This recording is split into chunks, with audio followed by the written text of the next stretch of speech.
Alright, we have a user clip ready for LearnWake analysis. This one is uploaded by, hold on one second, I believe it's James Lyle. Just let me check to make sure. Yep, James Lyle uploading his whirlybird attempts.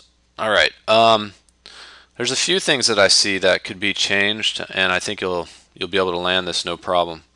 The biggest thing with a whirlybird is handle position during the rotation, and we'll get to that in a second. I want to talk about the beginning of on your approach and how it can affect you in the air. So let's rewind just a little bit to the beginning. Now usually with the trip flip edge you want to take a pretty sharp turn. That's a pretty sharp turn, but you never really get off your edge enough, and that doesn't trip you and roll you into the trick properly. And that's kind of, you had mentioned, first thing I was going to say was your shoulder problem, like your front shoulder's not lower than your back shoulder, but I don't think that's really that big of an issue. I think it's more of not getting off your edge enough to get kicked straighter up into the trick. One question I do have for you is, can you do indie tantrums, like indie grab tantrums? Because a lot of times if someone can do indie grab tantrums, they can get off their edge a lot more at the wake, and this will actually in turn help their whirlybird attempts. So if you get a second, answer that question in the bulletin. Can you grab indie, or can you grab the board indie while doing a tantrum? So let's go back a little bit. And I mean, these whirlybirds look pretty good.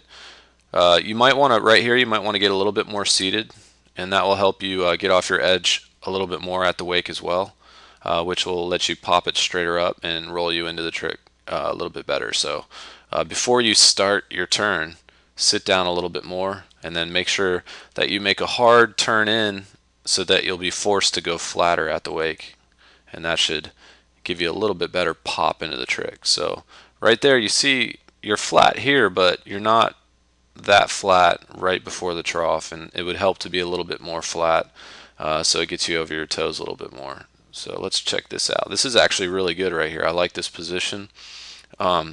Shoulders are pretty level, but the big problem is the position of the handle during the rotation. So see how the handle starts behind you and it stays behind the rotation the whole way through? So like right here, handle's still trailing in the rotation. It should actually be leading in the rotation. So if you took your elbow and everything and kind of swung it around your head,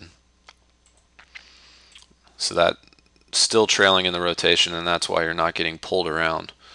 So that's the biggest problem I see with your trick. So let's look at it one more time on this attempt. So right there, see how you need to rush this handle, get it around your head sooner, and then you'll get a lot more acceleration through the 360 at the end of the spin.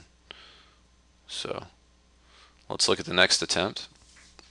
So see how tall you are coasting? I would try to coast a little bit more seated, and that just promotes a better tantrum pop. And then you kind of get off your edge pretty good there, but again, you're still a little bit back over your heels on the takeoff. And then the big, well, let's look at the slow-mo version. Thanks for uploading slow-mo versions, by the way. So this is all good right here. You flatten off. That's actually pretty good, and you're a little bit more over your toes than your last attempt, but still right there. See how the handle is behind you? It needs to already be going in front of you, and try to lead the rotation with the handle. Looks like you tried to do a little bit better job of it right there, but still it got stuck behind you. Try to bring that elbow across your face, and then you'll have less line tension. You'll be able to hold on to the trick. But I guess my biggest question is, can you do indie tantrums? If you can't, that's a big problem. I think that'll really help your whirlybirds. It'll teach you how to pop straighter up. It'll actually even tilt your shoulders towards the boat more, and just put you in a better position to rotate these whirlybirds. So fix those two problems. Coast a little bit more seated, and then as you pop, try to get straighter up by learning indie tantrums, and then try to make sure you get the handle ahead of the rotation instead of behind you. And I think you'll have I think you'll land these pretty soon and get them consistent because it looks pretty good so far. All right, thanks for uploading the video.